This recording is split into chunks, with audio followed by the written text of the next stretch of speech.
Good night, everyone. Tonight, God is good and God is good all the time. I got a word for you tonight. The Israel oppressed. Now you know God say He wants them to be a nation. The first generation died with Joseph, Jacob, and all of Joseph's brothers. So you love with the Israelites, they're supposed to multiply. They're doing great. But they multiplying so great to they scaring the new king. It gonna come from Exodus chapter 1 through 22nd. Now these are the names of the sons of Israel who went to Egypt with Jacob, and each with them had a family. So when they went to Egypt, they already were like 75. From 75, they multiplied so greatly. So all 12, and then, all 12 of Jacob's children went along with him to Egypt, and Jacob's family increased, so it was a total of 70, and Joseph already in Egypt, and Joseph and his brothers' first generation died.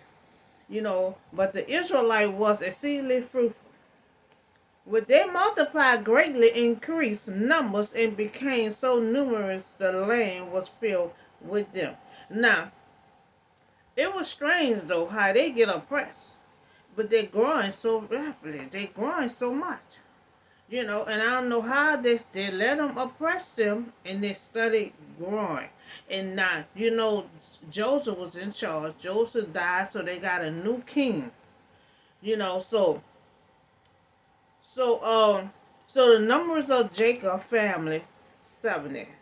And all Joseph was already in Egypt. Because they got Jacob, and he died in Egypt. So they had to they brought him back to Canaan. So he already in Canada, just waiting for his family to come back to him. So we see that God's plan is coming together. God told Abraham and Jacob that your offspring will become a great nation, and we see how they increase even since first generation. All had died, but God told them to multiply. So now God's plan is coming together.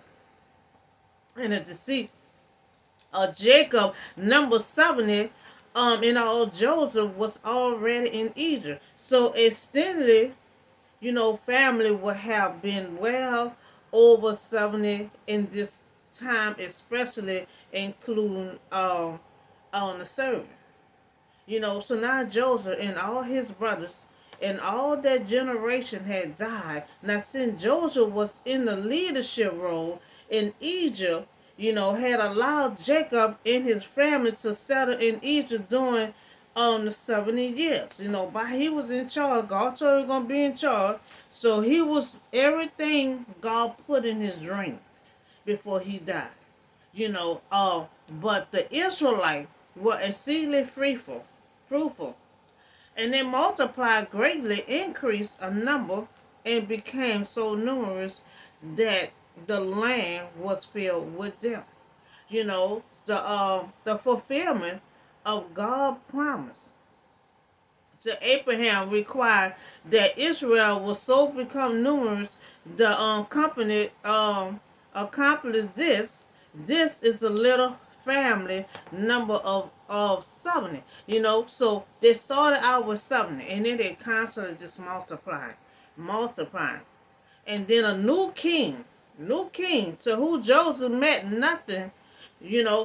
Joseph don't mean nothing to him. He a new king. He took Joseph's spot. And so he said, "Who is Joseph?" You know, he mean nothing. Came to power in Egypt. So he was mad how Joseph had got to power. He ain't need no experience. He ain't need to fill out no application. He ain't need no resume. But Joseph was in charge, and he was qualified by God. And so he was mad how he just got in charge, and he wasn't approved. And now Joseph gone. See, he know all this here, but he up there talking about who Joseph. Who Joseph? He said he don't like how he was in charge. That he wasn't qualified. He ain't do this. He ain't had to do that. He was qualified by God. And Joseph was in charge, but Joseph died. But now they have a new king arose in Egypt, and who did not know Joseph. Pharaoh respected Joseph's role in saving their nation. So why this new ruler had either no knowledge or no concern for history? Because Joseph is history. All his brothers, all that is history. So look, he said to his people, the Israel have become for too numerous. Now see, he won't talk about that stuff about Joseph, but now he getting scared because their constantly is growing and growing. Like this new king scared. That they may leave and become their own nation. Because now they cover the whole land. So come we must deal with them, or they will become even more numerous, and if war break out, the war break out, will join our enemy and fight against us and leave the country. Now they think if a war break out, they think they're gonna get with the enemy and take them out. So they're trying to come up with something to try to take them out first. So the new king is fear and disgusted and want to brutally a slave, and the people of Israel. He wants to come up with something. He want to come up with something so they won't have no more babies and stuff like that. So they had put slave master, over them to oppress them, with forced labor. And they built planning and store cities for Pharaoh.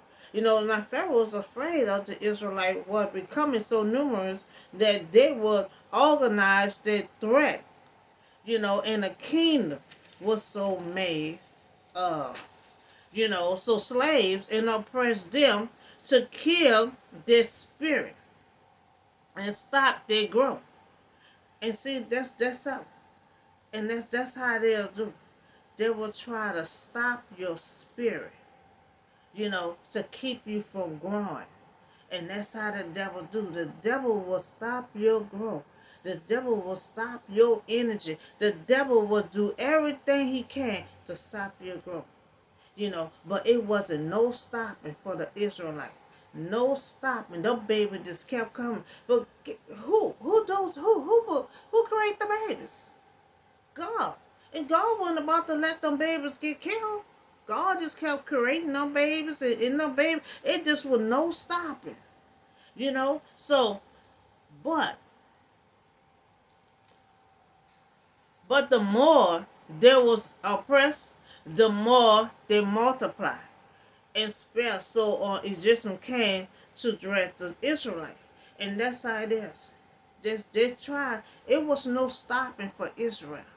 The more you oppress someone, the more you give them hard labor, the more you keep digging, the more you keep on, you're just making them more powerful. You're making them more stronger. And that's what it was. There was more stronger. You know, there was no stopping them. Their stutter was making them babies, and it was just increasing. The Egyptians tried to wear down the Hebrew people by forcing them into slavery and mistreating them instead. Hebrew multiplied and grew stronger. So and work them roughly. So they constantly want to work them hard. And if they was pregnant, they was working them hard so they can lose it. No king was no king was scared. So the Israel multiplied greatly as a nation. Now he will work them roughly, and it still didn't stop them. They made their lives bitter, with harsh labor and bricks, you know, and with all kinds of work in the field and harsh it just would work them so roughly, putting the bricks, make them carry bricks, just working them all kind of hours and stuff, and so he was just working them so hard. Now he wanted to give them hard labor to lose their baby, but they're growing into a great nation. You want them to lose a baby, but they're constantly just growing into a great nation. And the king of Egypt has said to the Hebrew midwife, so now they're gonna get the midwife, but guess what? The midwife is Hebrew, is Jews. That's their own people. Hebrew midwives who name was Shirah and Puller. Now they may have been supervisor over the other midwife, and they may have simply, been given special mission, but Hebrew midwife help women give birth to care for, and so they was already in this field. They was already in this field helping them deliver these babies and stuff like that. So that's why they came with them. They came to the midwives. So when you are helping the Hebrew women doing childbirth on a delivery stool, if you see the baby is a boy, kill them. If you see it's a girl, save their life. So now they want these two women to help. That's the Israelites are people. She Jews, are Israelite. And it want them, if it's a boy, because they're already in the field. They already be helping them deliver these babies. And if it's a girl, if it's a boy, kill it. If it's a girl, keep it. Because he don't want them to keep on growing and multiplying.